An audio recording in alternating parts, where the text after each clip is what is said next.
E aí, gente linda, tudo bem com vocês? Espero que esteja em nome de Jesus, e se não estiver, vai ficar assim, porque maior é aquele que guerreia ao nosso favor. E aí, bora vir um amém? Meus amados, hoje a gente vai ter um testemunho de arrepiar o cabelo. Pensa num daqueles testemunhos, tá? Eu vou dando umas paradinhas, porque como eu estou usando, né, de outra pessoa, então eu tenho que dar umas paradas, tá? Para o YouTube entender que, né, essas coisas do YouTube, tá bom? Se você é inscrito, não deixa de deixar esse seu like para a titia, tá bom? E se você não é inscrito, por que não se inscrever? Afinal de contas, aqui só nós vamos ter coisas boas aqui nesse canal. Então, sem muito blá blá blá, vamos lá para o que interessa? Vamos ver aqui esse testemunho muito forte de Jair Pires. Se você não conhece, você precisa conhecer. Que a paz de nosso Senhor e Salvador Jesus Cristo esteja presente nesse momento, em cada coração. Irmãos, durante muitos e muitos anos, eu venho testemunhando nas igrejas por onde eu tenho passado. E inúmeras pessoas pediram para que eu gravasse esse testemunho, para que esse testemunho pudesse, através de um CD, pudesse ser ouvido por outras pessoas, certamente no sentido de fazer com que as pessoas entendam que verdadeiramente Deus existe e que a vontade de Deus é que todo pecador venha ao conhecimento do seu estado pecaminoso e entenda que o amor de Deus é maior. E por esta razão, nós resolvemos fazer isto. E aqui está o meu testemunho. Irmãos, tudo começou no ano de 1942. Nessa época eu tinha 5 anos, estava indo para completar 6 anos de vida. Meu pai chegava da Itália, vindo dos campos de guerra. O meu pai servia o exército brasileiro e durante mais de 2 anos o meu pai combateu nos campos da Itália na Segunda Guerra Mundial. Meu pai, voltando da guerra, desentendeu-se com a minha mãe por motivos e razões, simplesmente porque o meu pai queria que a minha mãe aceitasse que ele colocasse dentro de casa uma outra, segunda mulher. A minha mãe, é claro, não concordou com a atitude do meu pai e houve uma briga entre o casal, isto é, o meu pai e a minha mãe. Minha mãe foi se queixar com o meu avô, que também não era flor que se cheirava. E o meu pai, como um homem brabo, valente, um homem decidido, o meu avô se armou e veio tirar satisfação com o meu pai. Meu pai, sabendo que o meu avô também era um homem resolvido, meu pai se escondeu do meu avô. Bom, eu vou ter que dar essas paradinhas, até peço desculpas para vocês, que são normas daqui da plataforma, tá bom? Bom, é o seguinte, qual é a mulher, né, que em sã consciência vai aceitar que o marido coloque uma outra mulher dentro de casa? Né? Que situação mais difícil. E ele ainda achou ruim. Aí ela foi queixar com o pai dela, né? O pai dela também é um homem muito decidido. E o pai, então, do Jair Pires se esconde, né? Vamos continuar aí ouvindo com bastante atenção, porque é bem forte esse testemunho, tá? Enquanto meu avô estava esperando meu pai foi para um bar nas proximidades, foi beber. E meu pai, já bêbado, voltou para casa quando meu avô também já tinha ido embora. Meu pai chegou dentro de casa gritando, brigando e ofendeu bastante a minha mãe. Nossa. E o meu pai, dominado pela força da bebida, disse que ia matar a minha mãe. Eu tinha apenas 5 anos, eu ia completar 6 anos, eu não podia fazer nada. Meu pai então puxa de uma faca, bêbado, embriagado, nervoso, homem violento, chegando da guerra.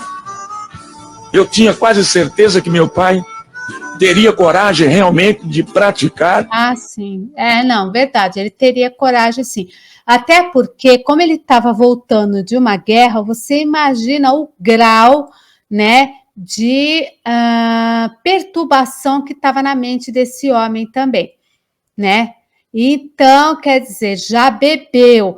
Quantas famílias não passam por essa situação? E nós estamos falando aqui do ano de 1942. Faz muito tempo isso, né? E a mulher naquela época era bem mais difícil a mulher trabalhar, ela dependia desse marido, né? Provavelmente.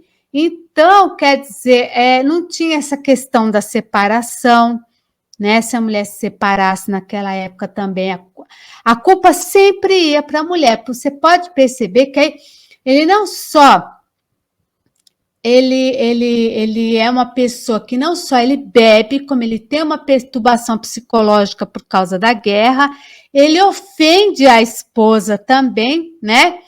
E aí o pior vai acontecer aqui. Quantas famílias não passam por isso? Gente, eu passei por isso quando eu era criança, com meu pai alcoólatra, entendeu? Essa situação, e é complicado, viu, gente? É muito complicado. Vamos ver aí, continuar assistindo. Se você esqueceu o like, não esquece não, porque preste testemunho para mais pessoas, tá bom? Uma ação criminosa. Ele disse, vou matar todo mundo. Ele ia vou matar você, era minha mãe. Vou matar os 3 meninos, eu era um dos 3. E ele de faca na mão e disse, vou matar primeiro esse aqui, era eu. Nossa. Ele disse, vamos matar esse macaquinho. Meu Deus. Porque eu sou de cor. E ele pulou para me agarrar.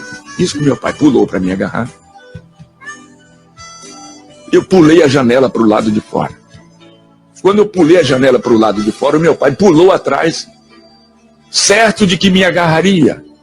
E se ele me agarra, com certeza, ele iria me esfaquear. Nossa. Meu pai saiu correndo atrás de mim. Disse que meu pai corre atrás de mim, minha mãe pega os meus 2 irmãos e pula para a casa do vizinho e pede socorro ao vizinho, e o vizinho amparou e protegeu minha mãe. Como meu pai não me alcançou, voltou de faca na mão. Nossa. Mas graças a Deus ele não pôde fazer nenhum mal aos meus 2 irmãos, como também a minha mãe. E eu continuei correndo. Isso aconteceu na cidade de São Gabriel da Palha, no interior do estado do Espírito Santo. Quando eu cheguei lá no centro da cidadezinha de São Gabriel, num posto de gasolina, estava parado ali um caminhão. E eu entrei no posto e não permiti que o motorista ou o frentista me visse. Eu entrei secretamente, dei a volta, subi no caminhão e eles não viram. Em cima do caminhão tinha 3 toras de madeiras enormes. A terceira tora que estava cobrindo a carga do caminhão era uma tora que tinha um buraco no meio, ou seja, essa tora de madeira tinha um oco. E eu ainda amedrontado, pensando que meu pai vinha ainda atrás de mim, e eu, para me esconder do meu pai, eu entrei naquele oco do pau. E o motorista acabou de abastecer o caminhão, entrou no caminhão, ligou o motor e foi embora para a cidade de Colatina, também no estado do Espírito Santo. O caminhão viajou a noite toda e eu no buraco do pau. Quando o caminhão chegou na cidade de Colatina, eram 6 horas. Perceba que o cara do caminhão não tinha ideia de que havia uma criança ali escondida num buraco ali nas toras de madeira. Ele viajou a noite inteira. Você imagina a angústia dessa mãe, que além de estar com esse problema com esse marido, né, ainda por cima tinha um filho com a idade de 6 anos desaparecido. Imagina o desespero dessa mulher. Né? E o medo também que deve ter tomado conta da criança, né? Porque afinal de contas, ele não deve ter feito isso outras vezes, ele é só uma criança pequena. Você veja como o desajuste na família pode causar uma coisa tão grave, porque a vida dele todinha vai mudar em consequência disso que aconteceu, né? Por isso que nós temos sim que lutar contra o pecado, não achar que isso é normal, tá? Cuidado, cuidado, porque olha, bebida é coisa séria. Às vezes as pessoas falam assim: "Ah, eu bebo socialmente. Eu só bebo socialmente", né? Mas as coisas aconteciam na minha casa era só no final de semana, não era na semana não. Continua aí ouvindo. Horas da manhã do dia seguinte, o motorista parou, certamente para tomar café, e eu aproveitei e saí do buraco do pau, desci do caminhão e fiquei perambulando ali pelas ruas de Colatina. Mais tarde eu cheguei numa pensão. Aí a dona da pensão, Dona Maria Isabel, veio conversar comigo. Ela perguntou de onde eu tinha vindo, perguntou quem eu era. E na minha linguagem de um menino de 5 para 6 anos, eu conversei com ela. Eu disse que meu pai tentou matar a minha mãe, queria me matar, e por isso eu tive que fugir de casa. E ela então me ofereceu uma caneca de café, me ofereceu um pedaço de pão.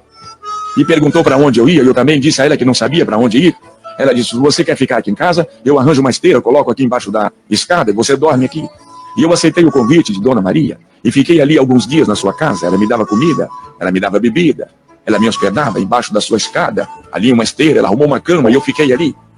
Mas eu com saudade da minha casa, com saudade dos meus irmãos, com saudade da minha mãe, não sabia como voltar lá de onde eu havia vindo. Eu entrei num trem que parou à noite ali em Colatina. É um trem noturno que chamava-se Pau de Arara. Ele ia para Vitória, Espírito Santo. Eu entrei naquele trem também escondido e viajei à noite. No dia seguinte eu estava desembarcando na estação de Argolas, lá em Vitória, do estado do Espírito Santo. Desci daquele trem e fiquei perambulando pelas ruas ali do centro de Vitória. Quando me dava fome, eu virava as latas de lixos em cima das calçadas, e das latas de lixos sempre eu tirava alguma coisa para comer. Em algumas ocasiões eu encontrava com as pessoas comendo e eu pedia. Alguém me dava alguma coisa, outros não davam. E eu continuava sempre andando na direção também não sei de quê. Perambulando de um lado para o outro, dormindo dentro dos carros velhos, abandonados, dormindo nas calçadas, vezes em cima de uma folha de jornal, completamente desamparado, descalço, vestido apenas com uma velha calça curta, toda rasgada e remendada, como também um velho brusão de chita, velho também rasgado. A verdade é que eu não tinha ninguém por mim.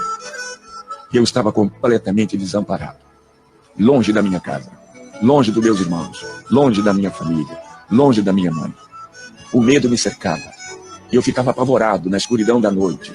Eu era obrigado a deitar e a dormir nos bancos das praças, ou mesmo embaixo dos arvoredos das praças da cidade. Quando eu tinha sede, eu pedia água às pessoas, ou mesmo costumava usar a biquinha do chafariz lá da praça. Lá eu tomava banho, e eu passei a viver na rua. Virei menino de rua. Sem pai, sem mãe, sem casa, sem escola, sem amigos, sem colegas, sem nada. Eu estava completamente desamparado de tudo e de todos. Aí a gente vê a história, né, que ele acaba virando menino de rua, mais um invisível na sociedade, né? Quantas pessoas não estão nessa situação? Porque é crianças que escaparam do lar, né, por causa da violência doméstica e não tem como voltar e acabam tendo na rua uma segunda casa, né, entre aspas, uma família. Que triste, tão pequenininho, com 5, 6 anos de idade. Que tristeza. Sim. Quando foi um dia, eu entrei em outro trem na estação de Argolas. Outro, meu Deus. No bairro do Santo Quatro, no estado do Espírito Santo. Escondido dentro de um trem, eu já havia habituado a fugir escondido. Eu viajei naquele trem e fui parar no Rio de Janeiro. Desembarquei na estação do Barão de Mauá. Era muita gente que transitava indo e vindo. E eu, perdido no meio daquela multidão, continuei caminhando sem saber para onde ir. E durante toda a minha vida, eu vivi no Rio de Janeiro. Eu dormia nas calçadas. Eu dormi muitas noites na Gávea Central do Brasil. Passei a viver e conviver com pessoas decaídas da sociedade como eu também. Eu era apenas um menino. Com 6, 7 anos de idade, agora eu já sabia fumar.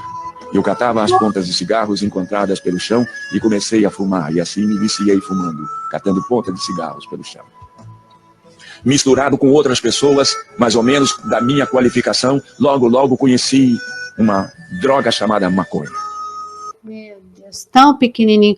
Então, a gente vê mesmo essas crianças hoje em dia, né, usando outras coisas, né, que a gente pode falar muito, mas, infelizmente, né, que tristeza, meu Deus. Então, Eu comecei a fumar maconha. Eu ainda não tinha 7 anos de idade, mas eu já era viciado em fumar aquela praga. Depois de ser viciado, então as pessoas passaram a me usar. Agora me mostrava a droga, eu precisava da droga, eu queria a droga. Eu tinha necessidade, eu dependia da droga. Foi aí que eles me ensinaram a roubar. E eu comecei roubando as coisas pequenas primeiro. Eu comecei roubando carteiras, bolsas de mulheres, brincos, cordões. Passei a roubar nos trens da Central do Brasil. Eu roubava a carteira no bolso das pessoas. Logo me transformei num excelente batedor de carteiras. E cada dia minha vida ia em direções cada vez piores e cada vez mais complicadas. Mas hoje sei que apesar das dificuldades que eu vivia e que eu atravessei, hoje eu reconheço que Deus me conhecia. Já naquele tempo ele já me amava. Naquele tempo ele já havia me escolhido para que um dia eu fosse o que hoje eu sou. Mas eu não conhecia Deus. Eu não sabia quem era Deus. Eu não sabia onde encontrar Deus. Eu não sabia onde era a casa de Deus. Até porque ele veio de um lar totalmente disfuncional. Essa família provavelmente não tinha grande conhecimento de Deus, tanto que a criança não fazia a menor ideia, né? Mas a palavra de Deus diz que ele já nos conhece muito antes, né? Quando ainda éramos informes, né? Eu te vi no ventre da sua mãe, então é um negócio desde o ventre da sua mãe, eu te conheço, né? Então, quer dizer, que coisa, né? Então ele vira batedor de carteira, ele vai totalmente por um lado avesso. Então as pessoas nunca podem dizer o seguinte, que, não, aquele não tem jeito. Para você, vou falar para você aí que acha que não tem mais jeito, para você acabou, você é um caso perdido. Todo mundo diz que tu é um caso perdido. Escuta até o final, porque Deus tem uma mensagem para você aí. Você não é um caso perdido, viu? Tenha certeza disso. Só se você quiser, tá bom? Só se você quiser. Eu não sabia como poder contar e dizer a Deus da minha situação. Mas Deus continuou me protegendo e me vigiando. E mesmo assim, eu aprendi a roubar. Depois aprendi a brigar. Eu fui um excelente brigador. Me ensinaram a lutar golpes de capoeira. Me ensinaram a usar uma faca. Me ensinaram a usar um baralho. Me transformei em um dos melhores jogadores de carta da minha época. Fui um grande jogador. Eu conhecia todas as formas de enganar as pessoas através das cartas e levar o dinheiro das pessoas. Como jogador, como ladrão, como assaltante, eu precisava também saber lidar com a arma. Também não faltou quem me ensinasse. Eu aprendi a atirar e fui um excelente atirador do meu tempo. Eu era capaz de conseguir colocar uma bala no alvo que eu desejava. Fiquei um homem perigoso. Engraçado, você vê assim, as pessoas se empenhando o tempo inteiro em colocar essa criança no caminho do mal, né? É sempre assim. São poucas, a própria palavra diz, né, que os ceifeiros são poucos, mas a seara é muito grande. As pessoas que estão precisando de ajuda são inúmeras, né? São inúmeras pessoas, mas são poucas as pessoas que falam de Deus. Hoje em dia, o que a gente está vendo aqui na plataforma, né? Nós estamos vendo exatamente isso. São poucas pessoas a estar realmente falando do amor de Deus, da palavra de Deus. Não é tanto assim. Se for pensar bem, né? É um nicho muito restrito, então nós temos sim a obrigação e o dever de falar de Deus para que essa palavra chegue para essas pessoas que estão aí abandonadas, estão à própria sorte, porque esse menino estava aí à própria sorte. né? Um abismo foi chamando o outro. Daqui a pouco ele era bom de baralho, né? Aí daqui a pouco ele já estava usando, né, arma. Daqui a pouco e sempre alguém muito empenhado em colocar ele no caminho do mal. Que tristeza, ele era só uma criança, né? Triste esse relato, muito triste. Fui crescendo, alcancei os meus 15 anos. Com 15 anos, a polícia já me conhecia. Com 15 anos, eu já havia experimentado várias e diversas cadeias no Rio de Janeiro. E a polícia não conseguia me prender, me deter num só lugar, pois eu tinha a minha forma de abrir as trancas, as fechaduras e os cadeados. Apenas com 3 palitinhos de fósforos, eu sabia manuseá-los. E eu sabia abria fechaduras. Eu fugia. E quando eu fugia, eu levava todos os outros presos que tivessem lá comigo. E cada vez e cada dia mais, eu fui ficando famoso na minha arte de ser ladrão, de ser assaltante, de ser fugitivo, de ser drogado, de ser viciado, de ser mau, de ser ruim. Pratiquei muitos crimes. Minha vida era um inferno. Viciado em bebida, viciado em droga, viciado em fazer e praticar maldade com as pessoas. A verdade é que o inimigo de Deus me usava nas suas próprias mãos e eu era dele escravo, eu era capaz e tinha que fazer tudo o que ele queria que eu fizesse. É claro que apenas num testemunho como esse, onde eu tenho apenas uma quantidade de minutos limitados para poder contar tudo, eu não vou poder dizer tudo o que eu gostaria de dizer, porque eu preciso limitar o tempo que eu tenho, mas a verdade é que eu vivi uma vida de sofrimento, uma vida de miséria. Fui preso inúmeras vezes, aonde apanhei muito, eu sofri muito, eu fui castigado pelos policiais que queriam que eu confessasse assaltos, roubos, e em muitos dos roubos e dos assaltos que eles queriam que eu contasse, que era eu, que era o meu grupo, que era os rapazes que trabalhavam junto comigo, eu não tinha nada a ver com isso e paguei por inúmeros crimes, sem ter praticado. E tudo isso faz criar no coração das pessoas cada vez mais revolta e ódio. E o tempo foi passando. E logo começou a aparecer minhas fotografias nas páginas dos jornais daquela época. Tinha um jornal no Rio de Janeiro chamado O Dia, tinha um outro jornal chamado A Notícia, tinha um outro jornal chamado Luta Democrática. E eu comecei a me destacar nas páginas dos jornais com as minhas fotografias como marginal, perigoso, procurado, caçado pela polícia. Se alguém encontrasse, tinha autorização de matar, porque era a única forma de se livrar de um homem mau, perverso, nas minhas condições, seria matar. E havia muitas pessoas me procurando para matar. Mas a verdade é que Deus não permitia que tal coisa acontecesse. Deus queria que eu me... Por quê? As pessoas queriam matar ele fisicamente, certo? Pelas coisas que ele fazia. Às vezes a gente também tem essa, não, devia mesmo ir, não sei o quê, né, tal.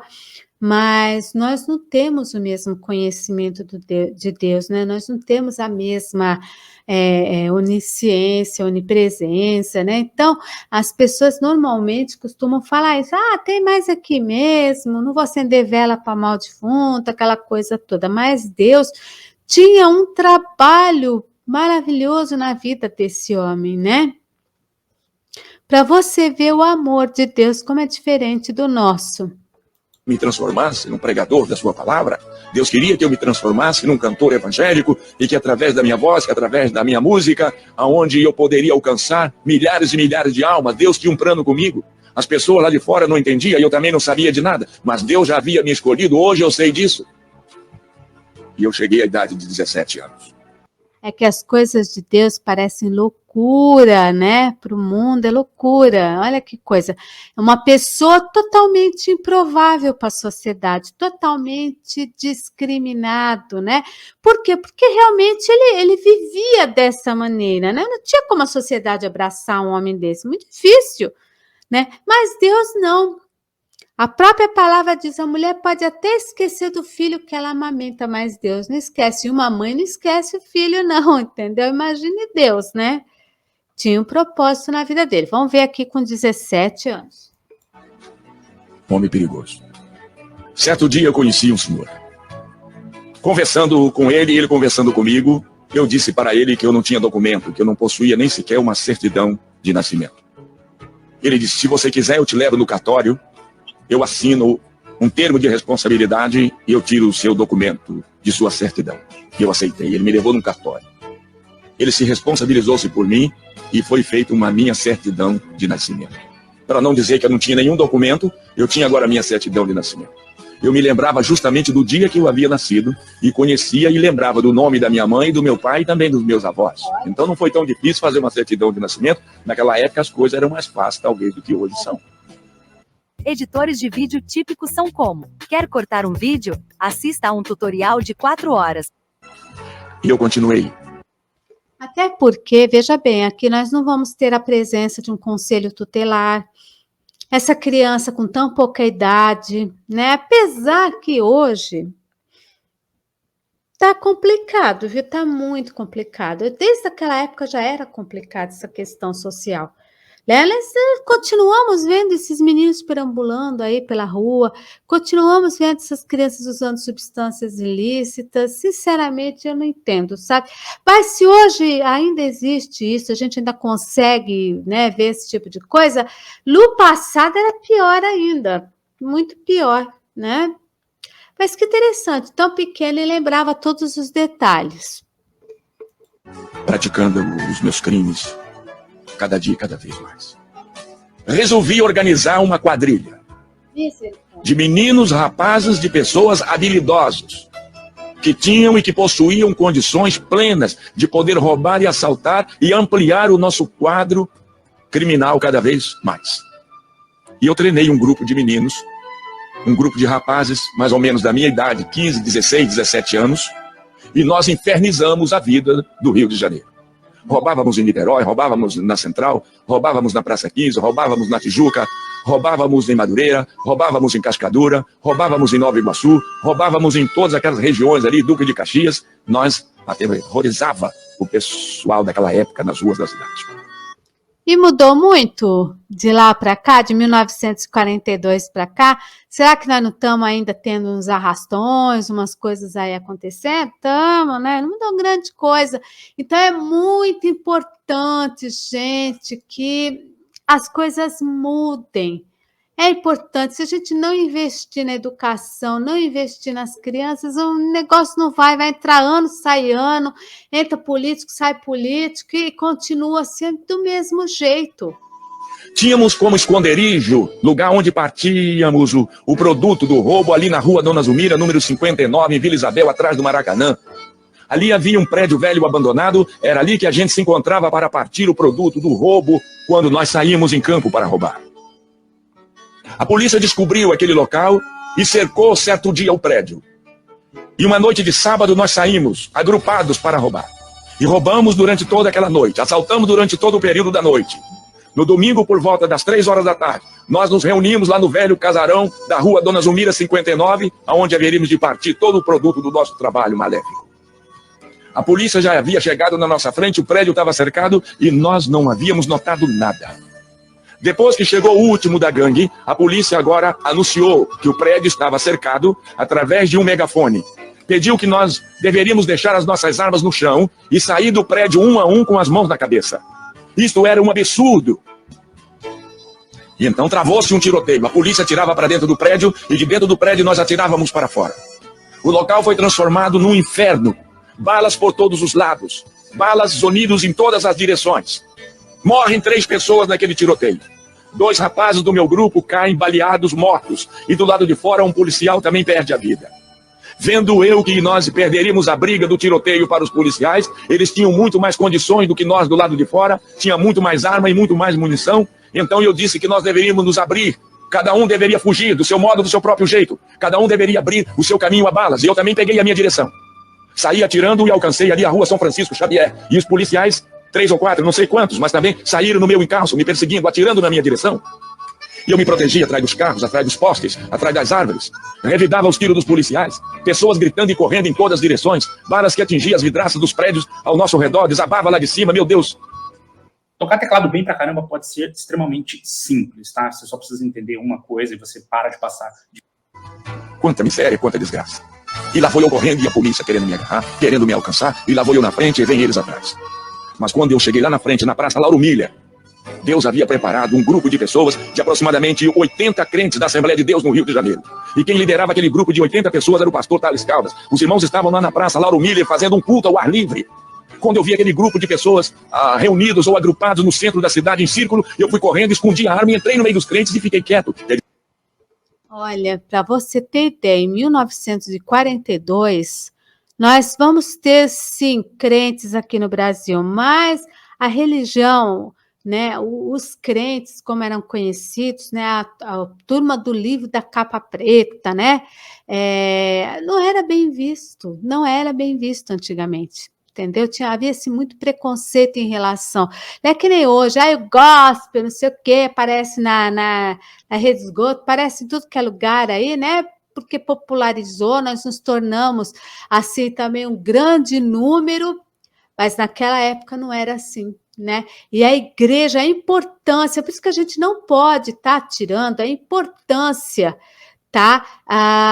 Das denominações, a gente não pode estar tirando a importância delas. Eu estou falando das neopentecostais, pelo amor de Deus, que o negócio ali é empresa, mas nós estamos falando de que existe sim igreja séria, existe sim denominações, né? Porque igrejas são mais, mas assim, existem denominações sérias, denominações comprometidas com a palavra, né? Existe. Então, quando a gente fala coisa, é para você filtrar, é para você saber se você está ou não no lugar certo. E aí, vamos continuar vendo o que aconteceu. Quer dizer, eu me escondi no meio dos crentes que estavam fazendo culto na praça. Os policiais que vinham de trás, atirando, querendo me alcançar, querendo me alvejar, não fizeram ideia que eu fiquei na praça no meio daquele grupo que estava cantando hinos e realizando culto, e os policiais passaram pela praça e foram lá para Tijuca, foram me procurar na favela, pensando que eu tivesse fugido lá para a favela, lá para o morro. Mas, na verdade, eu fiquei no meio dos crentes que na praça, e os crentes de arma aberta na mão, cantando o hino de número 15, foi na cruz, onde um dia eu vi os meus pecados castigados em Jesus. Depois do cântico deste hino, o pastor Thales Caldas pegou a Bíblia, abriu o livro de Deus no meio da multidão. Eu estava lá no meio da multidão, escondido, trêmulo, pálido, amedrontado, do tiroteio que eu vim correndo lá da rua Dona Zumira. Eu não sei se alguém notou a minha chegada, eu não sei se alguém notou a minha entrada no meio dos crentes, mas a verdade é que foi a única forma que eu me encontrei para me esconder daqueles que vinham me procurando para me matar. Thales Caldas agora de Bíblia na mão, cheio do poder e da graça de Deus. Olha o hino, foi na cruz, foi na cruz. Eu acho que a maioria de vocês deve conhecer, essa aqui é a música da harpa cristã, né? Olha só, que maravilha, né? Oh, quão cego eu andei e perdido vaguei. Eu não vou cantar, porque eu não vou fazer isso com vocês. E até porque dá direito, tá? Longe, longe do meu Salvador. Mas do céu ele desceu e o seu sangue verteu para salvar um tão pobre pecador. Foi na cruz, onde um dia eu vi meus pecados castigados em Jesus. Foi ali pela fé que meus olhos abri e agora me alegro em sua luz. Eu ouvia falar dessa graça sem par que do céu trouxe-nos Jesus. Mas eu surdo me fiz, converter-me não quis ao Senhor que por mim morreu na cruz. Foi na cruz, onde um dia eu vi meus pecados. Essa aqui é a estrofe que repete, né? Olha, mais um dia senti meus pecados e vi sobre mim o castigo da lei. Mais depressa fugi, em Jesus me escondi e refúgio seguro nele achei. Aí vai repetir mais uma vez aquela parte da estrofe.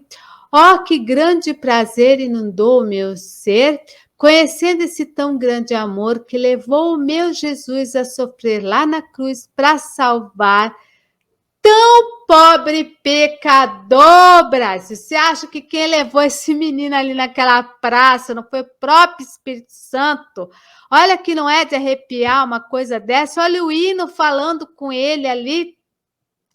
Olha que situação. Embora ele quisesse se esconder, ele foi se esconder ali no meio. E ali vocês vão ver o que aconteceu.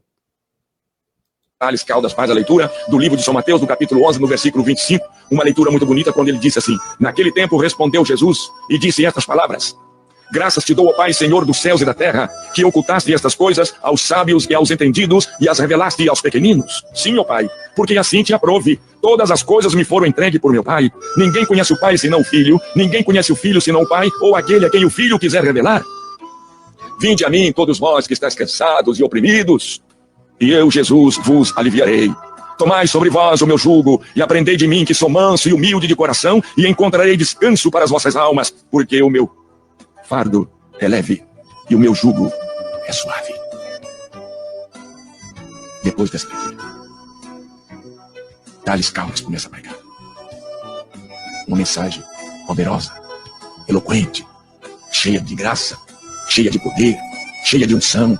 Eu não entendia nada, eu não sabia de nada, eu sei lá que livro era aquele, eu sei lá que leitura era aquela, eu não entendia nada, mas eu estava ali, e ali estava Deus, e Deus esperava por mim, eu já estava protegido por Ele. Thales Caldas faz um apelo: quem deseja aceitar a Cristo. Não, realmente, quando a gente conhece Deus, você não sabe nada.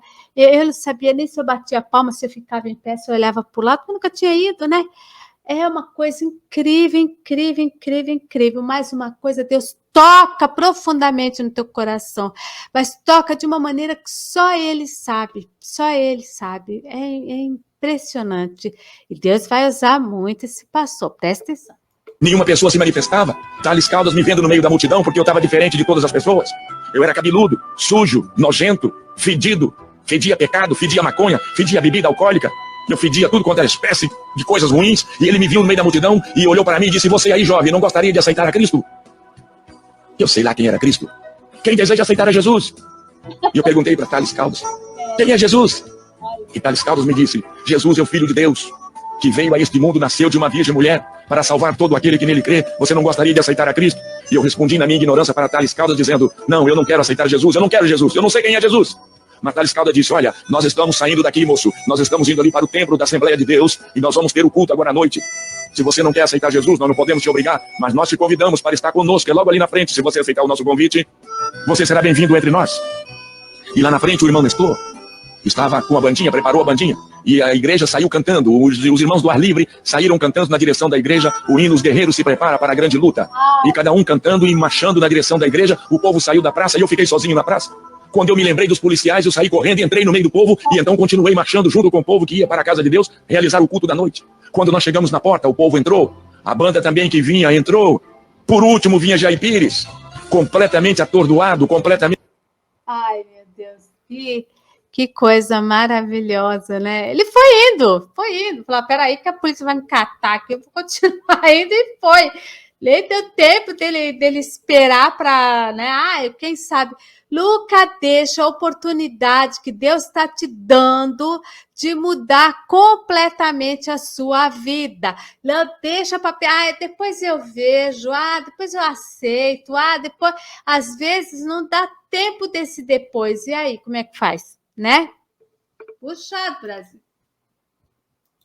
dominado pela força maléfica do álcool e da maconha e do pecado, de toda a miséria. O irmão porteiro que estava em pé na porta, o irmão Pedro, vendo que eu não era crente, foi encontrar-se comigo nos primeiros degraus da subida daquele templo, estendeu a mão para mim e disse: jovem, bem-vindo à casa de Deus. E eu perguntei ao irmão Pedro: aqui é a casa de Deus? Ele disse: sim, meu filho, pode entrar, é a casa de Deus. E eu perguntei: e Deus mora aqui? O irmão Pedro porteiro respondeu: mora, meu filho, Deus está aqui, entra. Eu disse: é uma boa oportunidade para mim então conversar com Deus e dizer a Deus tudo aquilo que eu sou. Que eu sou um miserável, eu sou um desgraçado, eu sou um ladrão, eu sou um assaltante, eu não tenho pai, eu não tenho casa, eu não tenho mãe, eu não tenho... Olha, isso lembra muito na Bíblia, né?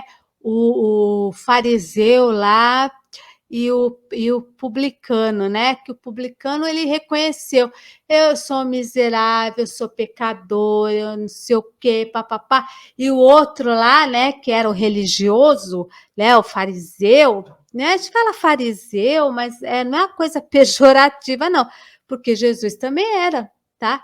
Mas assim, em relação àquela pessoa, a gente acha que fariseu é hipócrita, né? Só, mas depois a gente vai estudar sobre essa questão do fariseu. Mas eu me lembrei muito, né?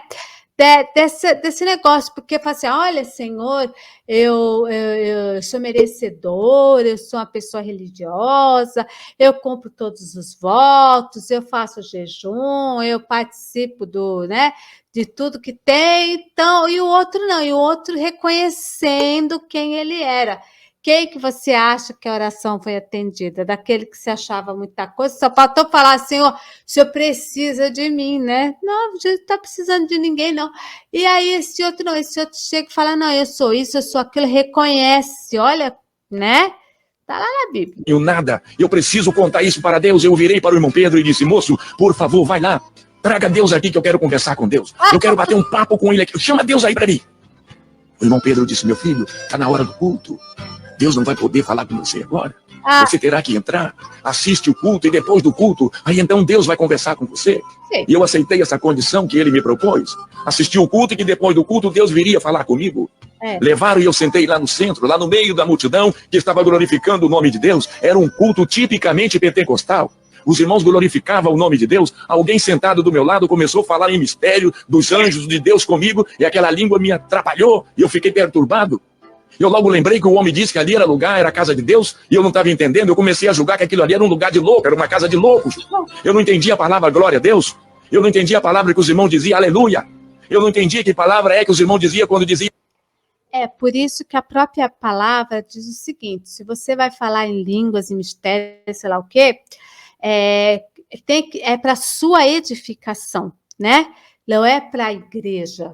Então, as pessoas têm costume de ficar, não sei o que lá, porque o pessoal fala de labachúrias e tudo mais, e fica falando muito para querer mostrar que ela é muito espiritual, não sei o que lá, e aí o que acontece? Isso acaba, quem não conhece acaba se assustando, então isso causa um certo escândalo. Então, o que é bom? Se você vai falar em línguas, tem que ter uma pessoa interpretando o que você está falando, né? E conhecer bem o que você está falando, porque aí sim é da parte de Deus, né? Mas você está falando por falar assim, olha só o que deu, né? Já, e realmente, né? Eu imagino que o reteté ali devia estar do bom. E amém. E quando alguém falava línguas estranhas, aí complicava mais a minha situação, e eu pensei em levantar-me dali e ir embora. Eu disse, esse lugar não é bom para mim, isso aqui não está me agradando, eu vou embora. E naquilo que eu fiz menção de levantar do banco onde eu estava, veio uma mão muito grande de cima para baixo e me apertou contra o banco, uma mão enorme, uma mão muito pesada, e uma voz falou aqui nos meus ouvidos dizendo, não vá, sente aí, fica aí. Era a mão de Deus, era a voz de Deus que me tocava naquela hora. E ele me tirou todas as forças motoras das pernas. Eu queria me levantar, mas agora eu não tinha força para levantar. A mão de Deus havia me tocado e eu fiquei colado no banco, eu fiquei como que pregado no banco, sem poder me descolar dali.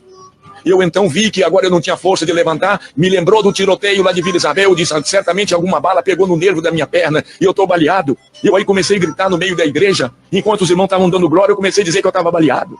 Eu estou baleado, socorro, chama o médico, ai, o nervo da minha perna foi cortado, atiro, olha aqui, olha, chama o doutor, eu estou baleado. Eu perturbei o culto. Alguém chegou perto de mim e falou, o que você tem? Você está passando mal? E eu perguntei para a pessoa, você é médico? Ele disse, eu não sou médico, rapaz, mas eu sei o que você tem. E eu disse, então o que é que eu tenho? Ele disse, você tem falta de Jesus na sua vida, rapaz, você precisa de Jesus. E realmente, eu precisava verdadeiramente de Jesus. E Tales Caldas lá na frente continua lendo a palavra e pregando, vinde a mim todos vós que estáis cansados e oprimidos, e eu vos aliviarei. E alguém do meu lado me incentivava e dizia, meu filho, levanta a mão, aceita Jesus, a oportunidade que você tem é esta. E vendo eu naquele estado de miséria pecaminoso em que eu vivia, eu então resolvi levantar minha mão e aceitei a Cristo como meu Salvador. O pastor Tales Caldas disse, traga esse jovem aqui à frente. E alguém foi lá e me pegou, agora eu já tinha força para andar, agora as minhas pernas já podia levantar, eu pude me erguer do lugar que eu estava sentado. Alguém me ajudou e eu fiquei em pé, e o pastor Tales Caldas disse, traz esse moço aqui. Esse moço estava lá na praça com a gente, lá, traz ele aqui, vamos orar por ele. E eu vou à frente. Quando eu chego na frente do púlpito, Tales Caldas estende a mão para mim e disse, meu filho, bem-vindo à casa de Deus. E apertou a minha mão e disse, ajoelha, meu filho, nós vamos orar por você. Eu tentei ajoelhar, mas que dificuldade. O revólver estava na minha cintura, me atrapalhava, me machucava, me incomodava, eu não tinha como me ajoelhar. Eu então resolvi abrir os botões da camisa, tirei o revólver e coloquei o revólver lá no chão. Quando os irmãos viram eu tirar o revólver e colocar lá na frente, aí que a igreja começou a glorificar a Deus cada vez mais ainda.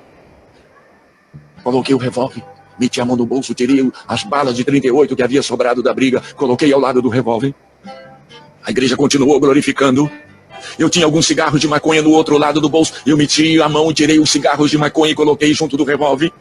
Lembrei que havia no bolso do meu blusão uma caixa de fósforo e também um maço de cigarro. Eu tirei e coloquei ao lado do revólver e a igreja continuou glorificando a Deus. E os irmãos oraram por mim naquela noite. Naquela noite o Senhor Jesus me tomou em seus braços. Você viu que ele se despojou do que ele tinha. Ele se entregou totalmente, né? Ele não fez de conta que ele aceitou, ele se despojou daquilo que ele tinha, né? E o coração dele estava contrito, ele não estava com o coração endurecido, né? Deus realmente tocou ele, como tocou também, né? O apóstolo Paulo. O apóstolo Paulo também, embora ele fosse um homem muito religioso e tudo mais, ele era um homem perigoso, muito perigoso. Por quê? Porque ele achava que estava fazendo as coisas em nome de Deus, né? Quantos cristãos não pereceram por causa de Paulo? Quantas pessoas não morreram por causa do apóstolo Paulo? Então, quer dizer, para você ver como Deus trabalha de maneira misteriosa, porque até então ele não conseguiu se levantar, a perna dele com problema não conseguiu se levantar, né? Isso não é coisa do homem não, isso é coisa de Deus mesmo nessa vida. Glória a Deus, viu?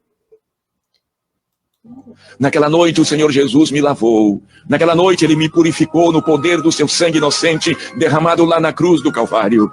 Naquela noite ele me colocou diante das multidões para pregar o seu amor.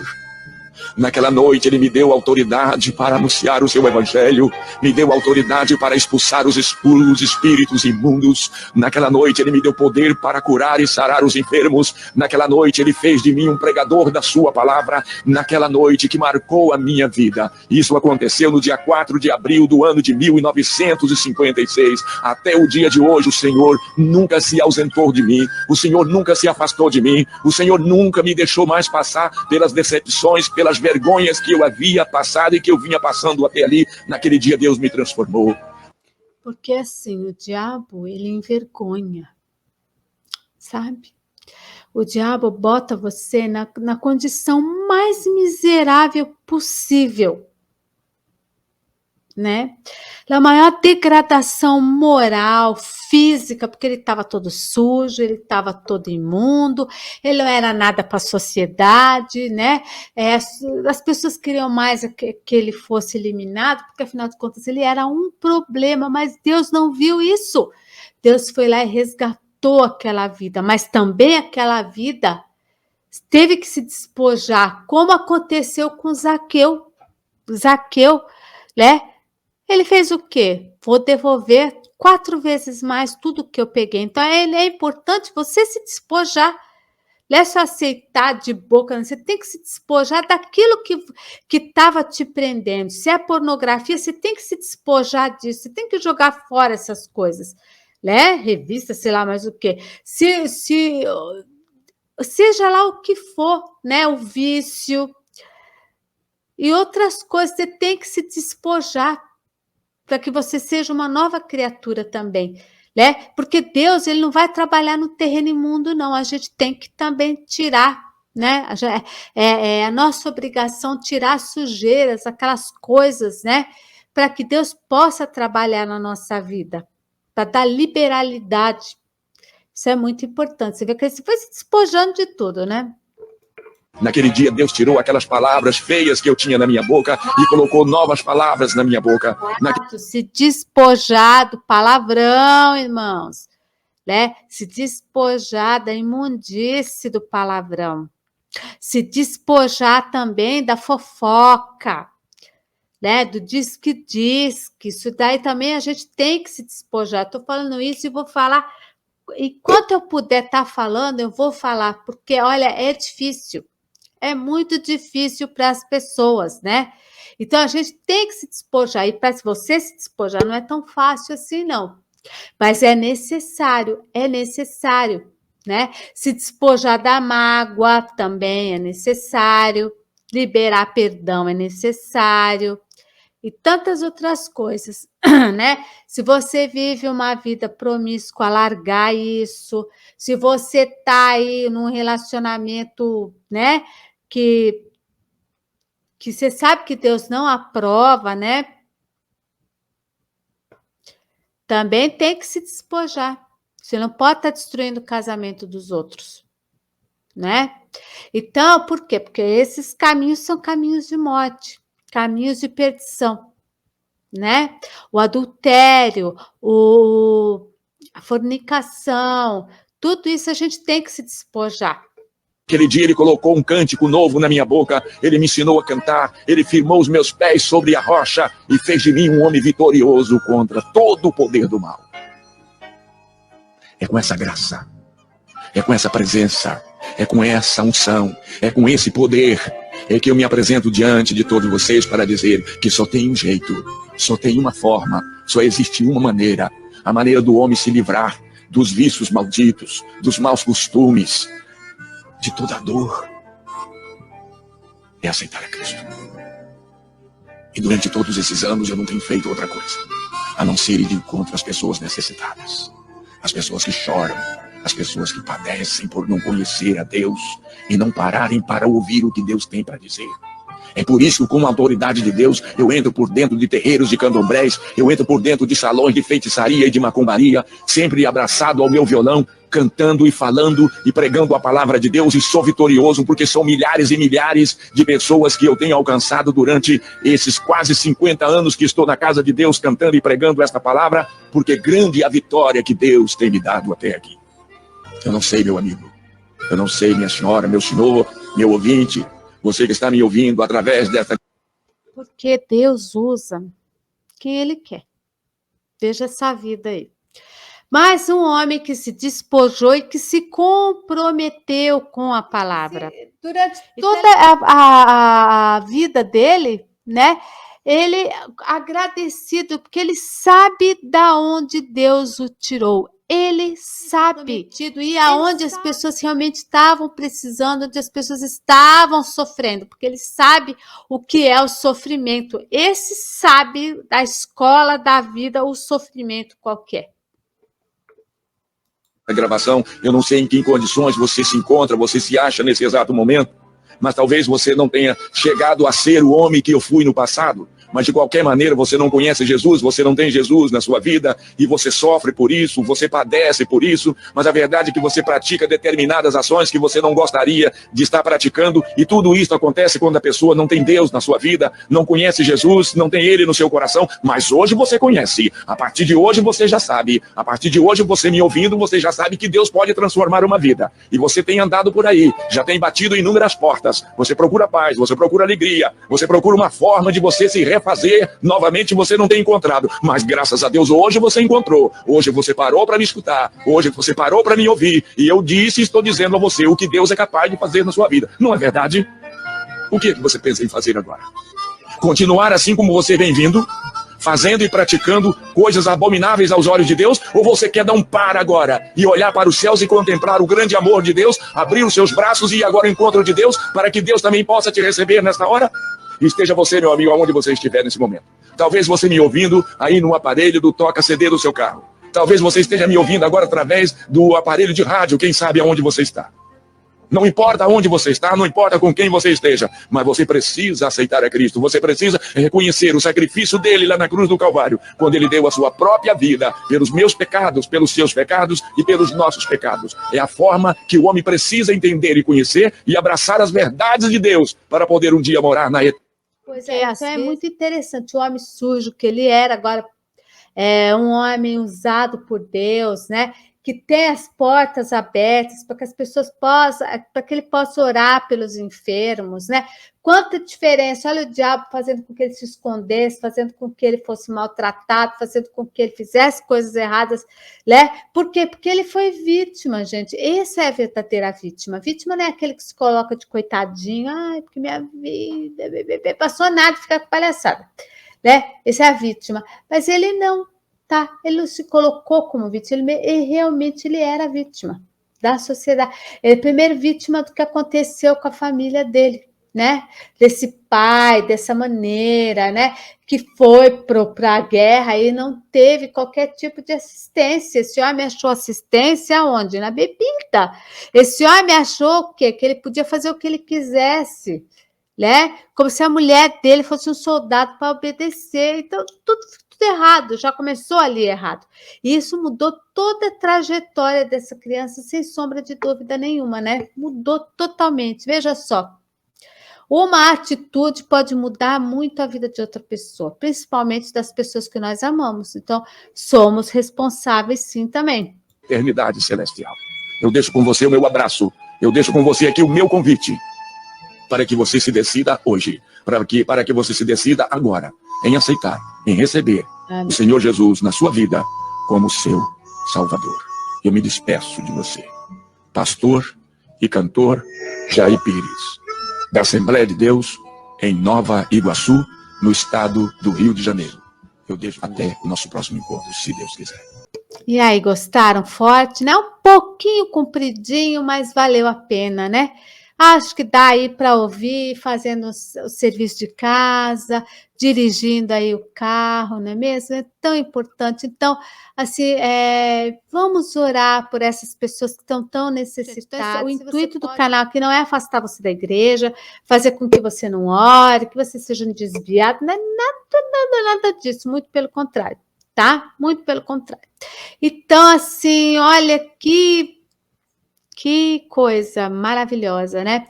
Espero que vocês tenham gostado. Deixa aí o seu gostei, o seu joinha. Comenta muito aí, porque o comentário também é muito importante. Gente, eu quero ver bastante comentário, tá bom? Se você não sabe o que você vai comentar, coloca um emoji, pronto. Coloca um joinha de emoji, uma carinha aí, né? O importante é você participar, compartilha também com outras pessoas, para que essas possam ouvir, né, as maravilhas que foram esse testemunho, tá bom? Deixo para vocês aí aquele abraço e até a próxima, se Deus permitir. Bye! Bye, bye, bye, bye.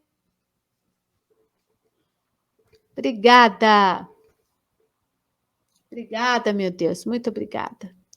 Obrigada, Senhor, por me escolher, sendo eu uma pessoa tão improvável, né? Glória a Deus por tudo. O amor de Deus excede tudo, né? Todo entendimento. Glória a Deus. Aleluia.